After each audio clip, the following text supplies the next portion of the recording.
Podcasting is more than just talking. It's listening. BSing with Bob Schmidt. Real, raw, uneffing believable author of UnF Yourself, Gary John Bishop, joining me on the BSing with Bob podcast. Gary, first of all, thanks for spending some time with me today. I appreciate it. Why did you decide to name your book UnF Yourself? That's a good question. First of all, Bob, thanks for having me on your show. Most people think I chose that title because it's kind of, it's a little sensational. But it really isn't, as you can hear by my accent, I'm originally from Scotland. And in my little neck of Scotland, we tend to use that word pretty colourfully. We tend to use it to really emphasize something, or when something's pretty serious, we tend to use that word. So the book is about people's lives, people's real lives, not some concept of the life, not some nebulous ideal of someone's life, but rather the reality of living a life. And I think that's a pretty serious subject. So I chose that title to kind of signify and for people to identify with that this is a serious subject and it's something they should pay attention to. Do you think that most people are living their lives, Gary, or not? No, I think we're all asleep. I think we're all asleep at the wheel. I think there's moments of clarity. I think we spend our life convincing ourselves about what we can't do and then settling for what we think we can. And then occasionally it takes some kind of outside influence to kind of jolt us into a temporary state of alertness that we might intervene in the quality of our lives. And, I'm arrogant enough to consider that for many people, I might be that guy. What was your point where you're like, I get it? Yeah, probably this morning, last night, yesterday, last week. Every day I'm catching myself drifting into the kind of automatic state that I could be in. So it's never, you're never a done deal. I don't think there's a point in anybody's life, Bob, where you're sitting there with your legs crossed, breathing deeply, in touch with the universe, and, wallowing in a state of kind of karma. The reality is, you're constantly dealing with yourself, and you're constantly dealing with some preformed judgments and opinions that are shaping the pathway of your future. And the more aware you are, the more work you do on yourself, the more you can catch yourself, the more you'll actually be able to do something about that future. But again, this is not only what I do for a living. I imbue myself with this kind of thinking and work. Because I'm committed to expressing myself in whole new ways, and it takes something. It is work. Well, how do we get that BS out of our lives? Because my show's called BS, and I know that you say your BS-free self-empowerment guide. But how do you get rid of all that crap that's in your lives? Because we all have it. We all got our baggage. We all got our day-to-day BS that we're carrying around with us. Some of us showing it, some of us just letting it be there. Well, one of the worst things you can do is interact with your BS, right? The worst thing you can do is try and fix it. So I'll give you an example. People might say, I've got an anger problem, so let me get to work on my anger. Now you're just making your life about anger. So it's actually the opposite for human beings. Human beings don't have the capacity to fix things, because all you'll do is fill yourself up with that which you're trying to fix. And you'll have episodes of fixed, not fixed, fixed, not fixed, fixed, not fixed. And in this example, your life's about anger. I would say to people, well, why don't you start building a habit for joy? Why don't you start building a habit for love? Why don't you start building a habit for self-expression? Why don't you start building a habit for taking new, bold actions? Why don't you start building a habit for doing that thing you've been resisting? Rather than trying to work on some experience of yourself or some feeling that you're out to have, why don't you get out of your skin a little bit and start to introduce some whole new ways for you to act, rather than fix something that you think doesn't work? That's pretty deep there, Gary, actually. What's the difference between you and somebody else that writes some self-help book or, speaking on the same thing? Yeah. So first of all, I'm not a motivation guy. A motivation guy is just, they just tell you to freaking do it. There is a kind of honesty in that, but it doesn't really give me much. So I take a pretty unique approach, and people might hear when I say I take a unique approach, I'm not delivering some new message. It's what I'm talking about is some pretty ancient philosophy and Stoic philosophy and existentialism and ontology and phenomenology. It's a pretty well-informed point of view that I take. And what's unique about the point of view that I take is my delivery. So I can reach for some pretty old philosophies, but deliver them to people in a way that resonates, that rings a bell, like it makes sense to them. And, I tell people, if you read the book, there'll be pretty significant points in that book where you really experience that I'm talking to you. And that's pretty much my style. I've managed to work on myself enough that I can identify what it is most of us deal with, and to be able to speak to those in a way that people really feel like they're being gotten and that they can do something about it now that this thing is perhaps a lot more simpler than they had considered. Honestly, paging through the book, I haven't had a chance to sit down and read it because a friend of mine loaned me the copy that I have here. But the different passages that I picked out, I'm like, oh my God, Gary's writing this to me, because on page 12, the way we talk doesn't only affect us in the moment, it can seep into our subconsciousness and become internalized. And I think that I do that all the time, and I'm guessing that other people that are listening right now do the same thing. Yeah, your reality isn't real. I know that sounds like something of the Matrix, but your reality isn't real. There is a reality. There's like, on a cold day, if you go outside, you'll have a physical experience of that coldness. But then what will fall out your mouth is your opinion of that coldness. And your opinion of that coldness and that coldness for you as a human being are the same thing. And so we live our life in the crossroads of our opinions and our reality, but somehow our opinions and our reality get so intertwined and collapsed, we can't separate them. So, people aren't, when people wake up on a Monday morning, they're not dreading Monday. They're dreading their opinion of Monday. It's not Monday. Monday's not doing anything. Monday's just Monday. And by the way, how you know it's not Monday is that some people like a Monday. So it's not a Monday doing it to you, because if it was Monday doing it to you, it'd be doing it to all of it. Right. So we live in this no reality that really seems, real. I mean, it's really real. Like, no, my job really is this way, or I really am this way, or they really are that way, or my parents or my siblings, and then I interact with people in terms of what I've kind of figured out about them, and then I live my life just gathering evidence for what I figured out. Instead of like questioning yourself and really questioning, like, well, where did I come to that conclusion? Or how come I don't like that person, but this other person does seem to like them? What are they seeing that I don't see? And it's about breaking down, as I like to say, Bob, I hear people use the term self-limiting beliefs, okay? Mm-hmm. Right. You don't know what your own self-limiting beliefs are. You believe them. It doesn't seem like a self-limiting belief. It seems like, no, that's not a self-limiting belief. That's true. I'm not smart enough. That's not a self-limiting belief. I'm really not smart. I never went to school. I didn't. Or, people don't listen to me. No, really, that's not a self-limiting belief. That's how it is.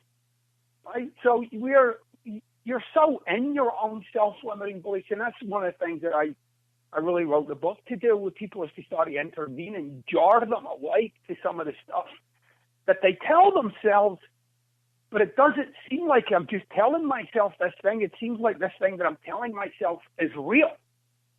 And I want people to break out of that. I want people to get to their miracle of being, that they have a fantastic capacity for producing the most amazing results. Really, beyond what you ever thought was possible for yourself. If you would only give yourself to the thing rather than giving yourself to the thing and shaping it by what you currently believe or think or see.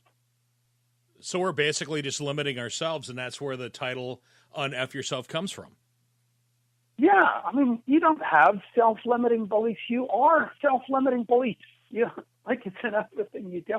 I mean, look, if you ask the average person about what they think they're going to make next year, and really, like, just ask them to get real about it, how much you think you're going to make? And they'll tell you the number, if it's $40,000 or $50,000. And I say, well, why isn't it $480,000? They'll have a nosebleed because they can't even imagine life at that number. Right. And and by the way, your finances are a great example of your self-limiting beliefs. Now, it's not a problem. You make 40 grand or 50 grand. You know, I mean, that's 20 grand or 30 grand, whatever you make. You know, it's a life. We make a living. We do what we can do. But you'll notice, like, if my wife is about making, say, $40,000, I'm constantly dealing with $40,000 problems. So every day of my life, I'm solving those $40,000 problems. I'm giving my attention to solving $40,000 problems. I think all of that's real. I don't realize that that's where I located myself. I put myself into the game of 40 grand. And then if I gave it real thinking, it started to interrupt the drift of myself. I might realize that I could be playing a $120,000 a year game. No, that's just finances, but that could be anywhere in life. So, I often say to people, you have no idea who you are. And I really mean that. Like, and I'm not saying I know who you are. But what I will say to people, including my clients, is I have a better sense of who you are, like a potential, than you do. In fact, I mostly with my clients argue for their potential, and they argue for why they can't, which is kind of absurdity, but that's how it is. Well, it's all self-doubting. And, well, I think that when you ask somebody how much they're going to make, and they think, okay, $100,000, and then you're like, why aren't you going for $1 million? And it's a possibility, but I really believe it's, like you said, it's your belief that that's your limit. And if you don't make that limit, then I think that a lot of people get depressed. Well, Gary said I'd be able to make $1 million. I only made $500,000 this year. Well, I lost. Right. I failed at that. And it's about looking past that failure, perhaps. Well, I think you got to realize you're not built for satisfaction. So as a being, you're not wired to be satisfied. And I'm not just saying that to somebody or you as an individual, Bob. I'm saying if you look at human beings in general terms, as a group, we've never been satisfied with what we had. How do we know that? Because we're still progressing. And why are we still progressing? We're still progressing because we don't think what we have is what we really want. So we're in pursuit of something as a group. And as individuals, we live in pursuit. So I'm kind of like you, like I, like everybody else, we're wired to pursue someday in the future when this is going to turn out. Except what you're doing right now was something you were pursuing back then that you were sure when you got here it was going to turn out.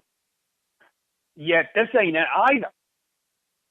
And so it's a kind of fruitless exchange, really. So one of the things that I say to people is, rather than looking at a day in the future when you can accomplish something, and when I say accomplish something, I really mean like be left in a space where you're satisfied and happy with yourself and you're essentially good with life. I say to people, well, if you actually look at your life right now in this moment, like right now in this moment, what would be something you could express in life right now? Like some aspect of yourself that you could express right now in this life that would inspire you or give you joy. And it's a kind of challenging thing to take on, but I say to people, life is more like an experiment than a journey. It's more like an opportunity for you to play with this thing you've been given. And yet, with the way we're wired, we tend to not experiment with it, but rather form it, shape it, and solidify it and live life as that entity. And I'm way more interested in people getting outside of themselves like that. Do you think that most of us are kind of just complacent and just we're just going through life in autopilot and just dealing with the stuff that's kind of thrown at us? I don't care the degree of success you've had. I've coached people that on the face of it, you would say, oh, that's a very successful person. I mean, they made multi-million dollars and they've got a house in, the Seychelles and, I mean, just live great lives, you would think, right? Yet, even with those people, there's something about themselves that they're out to fix or change that this success never fixes nor changes. So, yeah, I mean, latest studies in neuroscience say we're about 95% unconscious. So, I mean, look, if you drive to work, most people don't even remember the journey. And that's you driving like a half ton of metal. You can't even remember, like, well, did I miss my turn? I can't. Or what you did last Thursday, or what you had for breakfast this morning. Why? Because we're on autopilot. We are on autopilot. And I'm including, by the way, people who would say they're very conscious. I'm not just saying this to the people who, yeah, I think I'm on autopilot. I'm saying this to those that say, no, I'm not on autopilot. Here's what I'm saying. You're on autopilot. You're asleep at the wheel. And how you know you're asleep at the wheel is because your life is filled with things that you'd rather were different. It could be your finances, your body, your family, your relationships. And all you've done is maneuver them and manipulate them in such a way that you can live with them. But you're not like expressing yourself and diving into them and stretching them. And, you know, as I like to say, you know, you have the life that you're willing to put up with. And unfortunately, as a group of people, we're willing to put up with quite a lot of BS. Yeah. How do we go about living life then? Well, I mean, as I said, I view life as an experiment, and I'm interested in, you know, stretching the limits of this bag of skin and bones. I don't mean by jumping in airplanes. I mean by expressing things that I typically resist. So, you know, like things like acceptance and forgiveness and vulnerability and expressing my love and being confident and being bold and being adventurous and taking on things that I don't think I can do, which is one of my guiding lights in life is I'm not interested in what I can do. I'm way more interested in what I think I can. So I invariably give those things a go, like writing a book, right? I mean, I didn't think I could write a book, but not only did I write a book, but it's a bestseller. And I, you know, like my life is filled with those kind of episodes where I allowed myself to dwell in the uncertainty of not knowing whether I can do it while still taking the actions and expressing myself and doing those things and then completely surprising myself. I'm not afraid of failing, Bob. I'm not afraid of falling on my face. It doesn't mean anything. It's meaningless when I fail. I mean, it's meaningless when I win, but it's nice when I win. But you know, I'm committed that when I eventually do exit this earth, whether that be tomorrow or 50 years from now, that I exit it and say I gave it all I had. But I'm not going to look back and say, well, maybe I should have moved to LA, or I should have done this or done that, or maybe I should have bought that car. No, I'm going all out. I'm like, no, I'm going to spend the currency of youth rather than save it for a day in the future when it's no longer of any use to me. Again, more deep. That's just explain to me, Gary, a failure that you've had that changed your life. Yeah, but shit. I mean, this week or so I could, if I look at like some of the kind of critical ones for myself, so that I thought were turning points in my life. So in 2007, I, like many people, hit the wall financially. And there was a big, you know, stock market crash and the housing crisis, and my house like halved overnight. I lost my business in the space of a day, a single day. My whole business just collapsed. And then I'd gone from like doing really well in this 6-figure income to nothing in 24 hours. And I had been the kind of businessman at that time where I poured everything that I had into my business. So when it had nothing, I had nothing.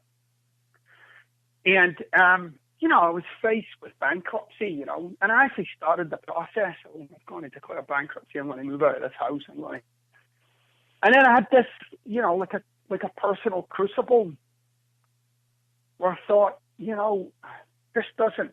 And by the way, I know a lot of people declare bankruptcy and have to, and I get it, and I have all the respect and compassion for those people. But how that was for me at that time was, listen, I got any debt with these people, these credit card companies, this mortgage company, all of this stuff. I have no way to pay them back, like none. And I'm going to deal with this with integrity. So I got into communication with all of them. And I said, look, I've lost my business. It's going to take me some time. I don't know what I'm going to do. I literally do not know what I'm going to do. I have no degree. You know, I got a Scottish accent. That's about it. And And I said, but, I'm requesting that you give me the time to work this out and for you and I to come to some agreement to work my way out of this. Mm-hmm. And they all said yes. They all said, all right, let's do it. And I took a job and I was getting paid a third of what I made before. And I worked my way out of it and I honored my debts.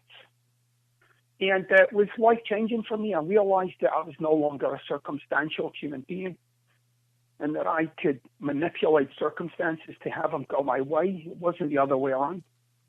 And from that point forward, I've really just been someone who, when I look at things, my concern is, how am I going to do it? I mean, I think about how it could fail, and I definitely embrace all of those thoughts and ideas.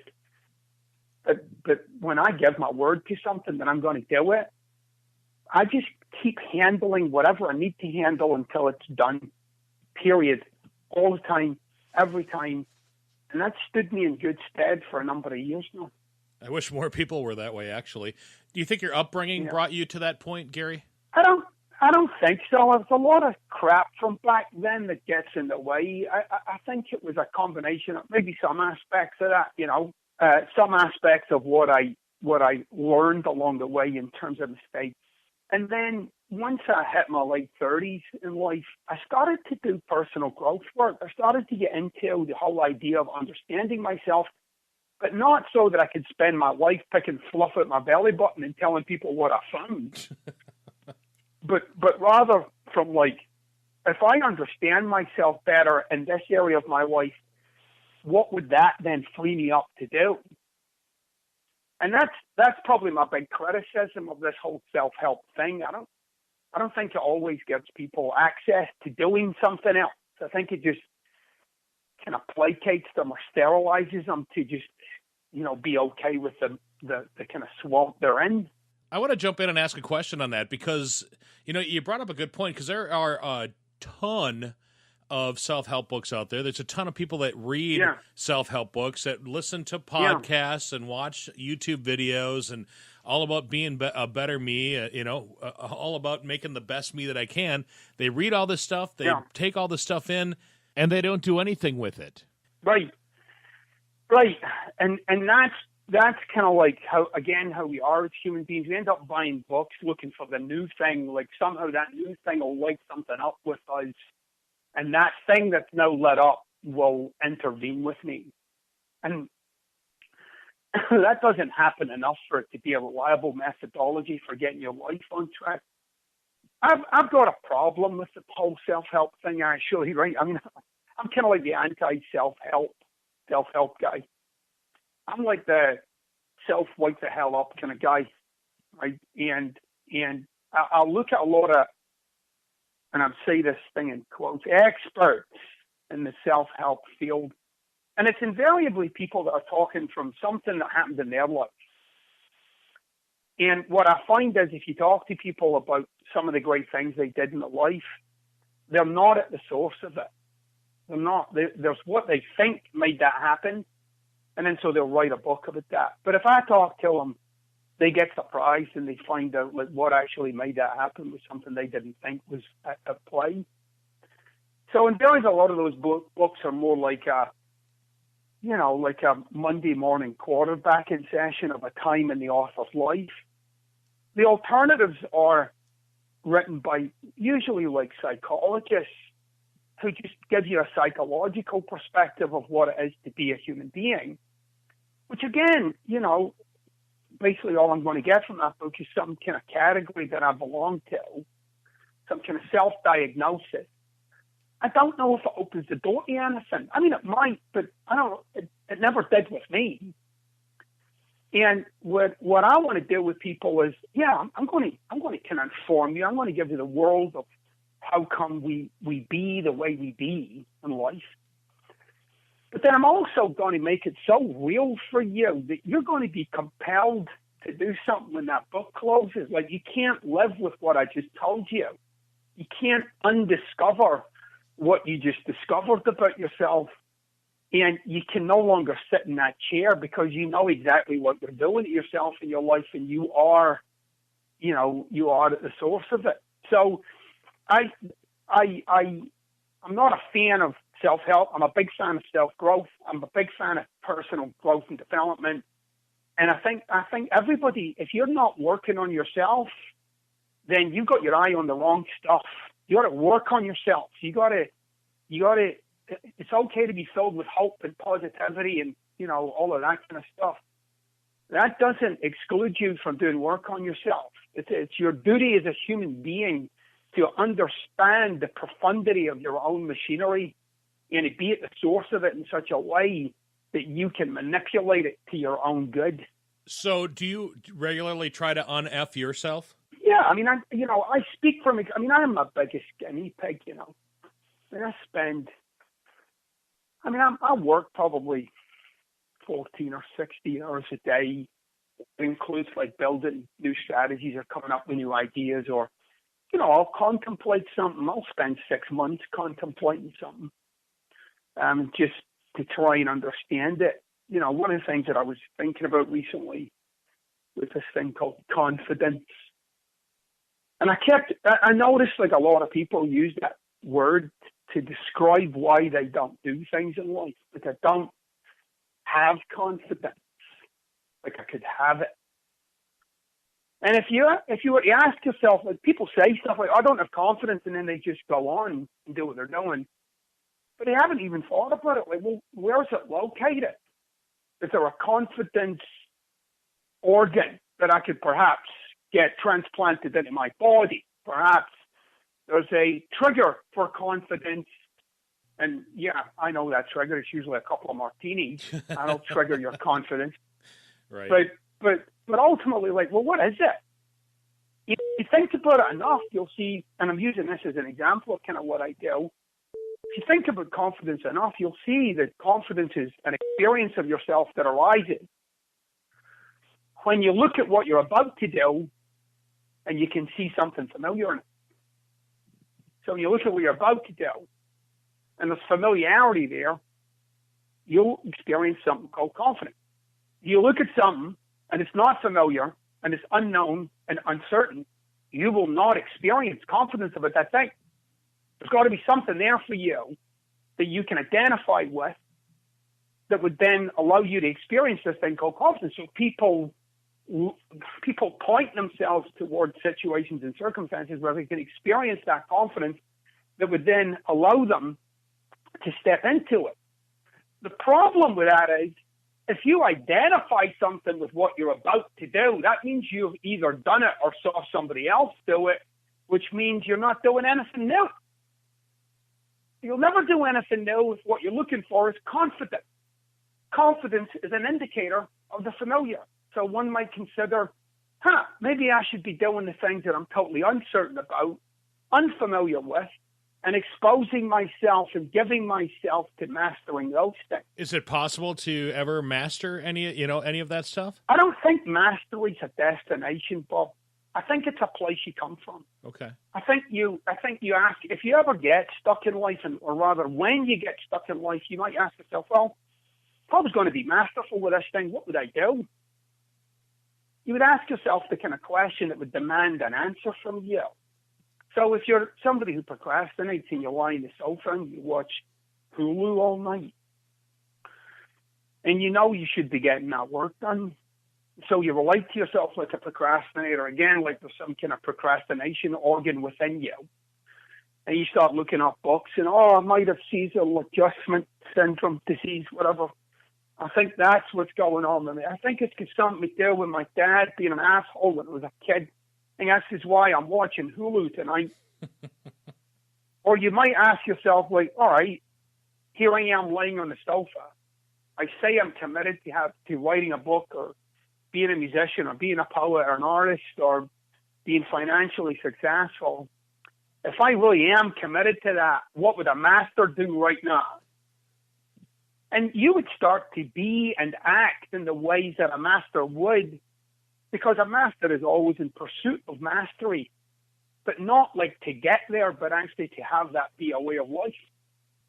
Who is Gary John Bishop? I like to call him, somebody once told me that I'm the urban philosopher, which everybody's a philosopher, by the way. It's not. some. It's not. A philosophy is just somebody who's willing to look at life and offer some kind of opinion about it. So everybody's a philosopher.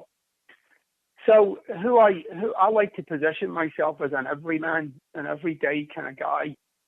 I spend a lot of time thinking and studying and reading, but I've given my life to making a difference for people. What people, anybody, all people. I don't care, and I'm going to use my life up for that. I'm going to die doing that.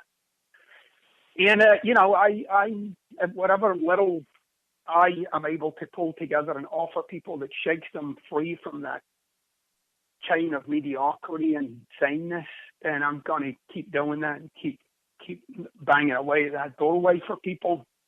Because this is a challenging time to be a human being, and any little bit of breathing space you can get as a human being, you should take it.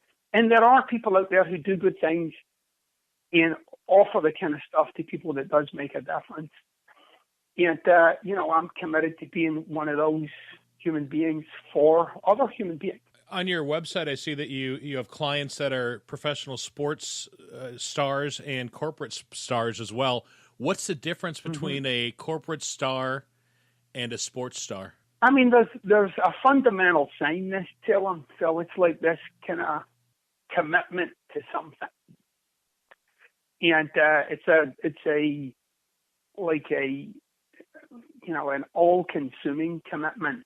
Especially, it grows even within those particular domains. So even if you look at sports, some of the categories that I've coached people in, like basketball or NHL, I don't coach them in the sport. I coach them in who they are in the sport.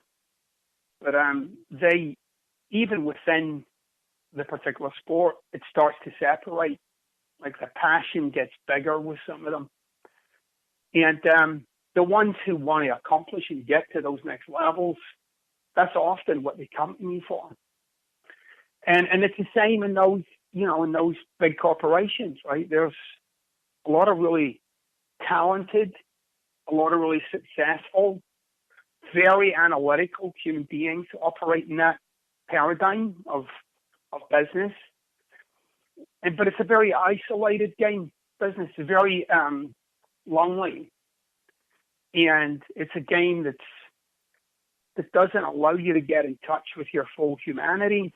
It kind of like you're very limited in your expression in that part of society, because it's very, very, very cutthroat. And in many ways goes against what it is to be a human being. To be a human being is to connect with other human beings. But in business, for example, there's this kind of real distrust of connection. Like, should I do it? Should I not do it? What's in it for them? What's in it for me? And so I work with people to kind of expand their capacity for not only being effective at what they do, but expand their capacity for being effective with who they are. Do they want the same thing? Do the sports stars and corporate stars want the same thing? Yeah, they want the same thing that you want. They want the same thing. Like everybody is living their life, doing things that they believe will leave them in a certain way. The French existentialist Jean-Paul Sartre, he said, I'm paraphrasing because he was a lot smarter than me, but people live lives of pursuit. So we're pursuing something. And for us, it's at some level, it's something called being happy. Or certainly like, yeah, I'm going to get a big house because when I get that big house, then I'll be happy or satisfied or whatever that thing is. But I'll be left in some state of satisfaction or bliss. And we get so wrapped up in our lives that we forget that's why we're doing it. We go down tunnels. And so, but I don't care whether you're, an NHL player or you're somebody who, like, you're a stay-at-home dad. Ultimately, your life is about that pursuit of that state. So, it might be, well, if I'm making a few more bucks this month and, and I get a $200 bonus, then I'll get that thing. that'll be good. Or you go in a department store and you're like, yeah, so I'm going to buy those shoes. I don't have the money, but I'm getting those shoes. Why would I do that? Because I really believe in my heart of hearts that once I buy them, I'll be better off. Like, I will feel better. And the same with a car and the vacation and the body and the bank balance. And like, one of these days, when it all comes together for me, I'll be good. But anybody who's done all those things would tell you the problem with all of that is you do all those things and then you realize that you're still you. Mm-hmm. And when you hit that point, you really are in it. I mean, you're screwed. So if you look right now in the news, there's a lot of stuff in the news about sexual harassment and people just acting in ways that are completely inappropriate and totally lack integrity. And you would ask yourself, why the hell would you do that? I mean, look at your life. You've got a yacht in a plane. And why would you do that? Because the same wiring that was there when they started their journey, it's still there. And believe it or not, people start to mess with their success to give themselves something to grind against, something else to fix. Because, I mean, what do you do when it's all perfect? You're kind of screwed. And I know many people are listening to what I'm saying right now, and they're saying to themselves, well, I'd like to find out when it's all perfect. I get that, but the evidence for people screwing with their lives after they've accomplished great things is really quite overwhelming. The ones that drift off into the sunset to a life of bliss, it's not like they don't exist, but they are the exceptions that prove the rule. Well, basically what you just said is tied up in your book here. It says stop doing all the stuff that you know you shouldn't be doing and start doing the stuff that you know you should be doing. I mean, that's kind of what you just said in a nutshell. I know. Yeah, and you know what? If like, I have this thing that I often say to people, I say, look, your success in life is almost exclusively tied to the degree that you can keep a promise to yourself. So whatever the degree is, you can keep. Now, most people are like, no, I can keep promises to myself. Well, look again, though.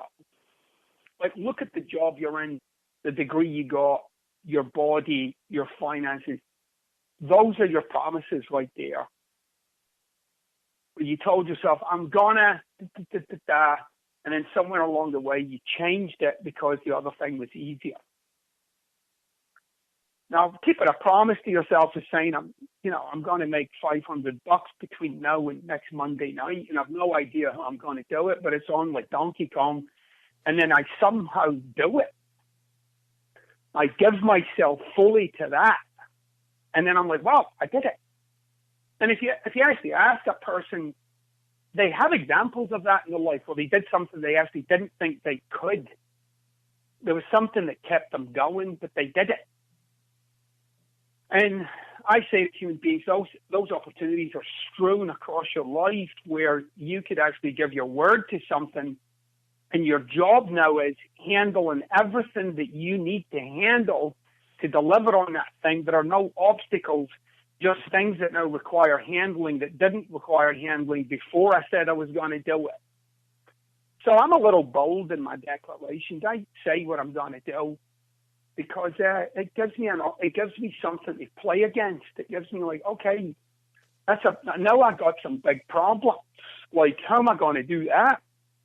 I'm not intimidated by the problems because everything's got a solution. And I really mean that. Like, everything's got a solution. The question is, are you willing to do the thinking to solve it? And I embrace problems. I embrace the things that don't work. Well, let me go back, because you said, are you willing to do what, the thinking to solve that problem? You mentioned earlier that you contemplate things sometimes for 6 months. How do you know when to execute the thought that's been in your mind for the last 6 months? Yeah, it's not like, I don't look at it in terms of execution. When I do something like that, which I call an inquiry, so I'm in the inquiry of confidence, for instance, I just let it inform me. Like, it informs me. It's like, and then so when it comes time for me to step out there and do the next thing, and I see, oh, yeah, I don't feel very good about doing this thing, then I'm getting informed by that whole thing that I was in the inquiry of. So what I do, I wouldn't recommend that to people. I wouldn't recommend it to people who spend 6 months of their life in the inquiry or something, and you're too busy. That is what my life's about. That is why I write books and courses and, and coach people, because that's kind of my field. It's what I do.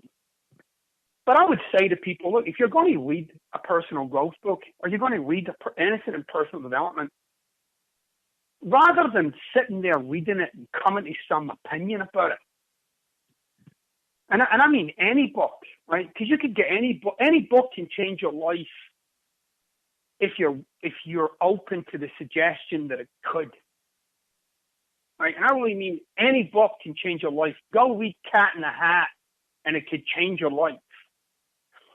Because you got to be willing to sit with it and think about it and question yourself. And I really mean question yourself, not like read the book and find agreement, which is how most people read a book. They're looking for it to ring a bell.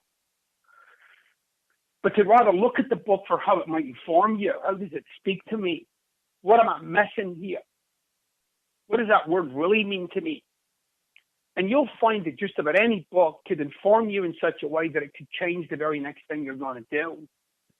And that's why I do what I do. It's why I stay in those kind of inquiries and do that kind of thinking. It's so that you don't have to, and I can present it to you in such a way that you might be able to come to a much quicker action than having to sit and still in it for 6 months. Gary John Bishop wrote the book UnF Yourself. What's the first step, Gary, to basically uneffing ourselves? Yeah, it's practicing your promises.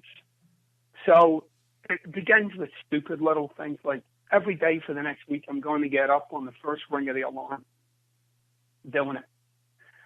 And building the muscle for keeping a promise to yourself is the first step. And the better you get at keeping promises to yourself, you'll start to see more things as possible for you. But when you don't keep promises to yourself, you end up with this growing relationship to what you say, like you're full of it. Where do we find UnF Yourself? It's on Amazon, Barnes & Noble, lots and lots of independent bookstores across the country. It's actually an international book. It's in lots and lots of countries, but any major bookstore in the United States, you can get it, in Canada. And then also you can get it on audible.com. You can get the audio version, because it's a very punchy, in-your-face, quick and dirty book. Right? When I say dirty, I just mean it gets into the dirt of your life. I don't mean there's a lot of profanity in it. I think there might be 2 expletives in the whole book. But you can also get the audio version of it, and it's I narrate the audio book myself. And the audio book's done great, actually. I think it's number 4 or 5 on the audible.com list. So it's done pretty well. That's awesome. What about more information about you, Gary? Yeah, so if you go to my website, garyjohnbishop.com, so you're going to see the UnF Yourself series of courses that I'm offering people that they can use in conjunction with a book. And it literally is about yourself, and then there's another course about your relationships. And then there's another course that's going to be coming out at the end of the first quarter next year about your purpose. Like, what are you using your life for? And those will be real. I'm committed as many people can get this work as possible. So I'm not into charging people $1,000 for a course or something. It just doesn't work. I'm not interested in making it available to the few. I'm interested in making it available to the many. And you can do my courses. You can buy the books. You can sign up for what I call the UnF Nation and become a national and get blog pieces and videos and all kinds of cool stuff for free. That's great. At GaryJohnBishop.com. So are you glad you named the book UnF Yourself? I mean, I'm I don't know if I'm glad about it. I think it was enough to kind of have people look, but the content of the book is what's really got people going. And I know that name kind of pisses some people off and they don't like it, and I appreciate that and I get that. But, if you can't read a book because of the title, then you maybe really need to UnF yourself a bit.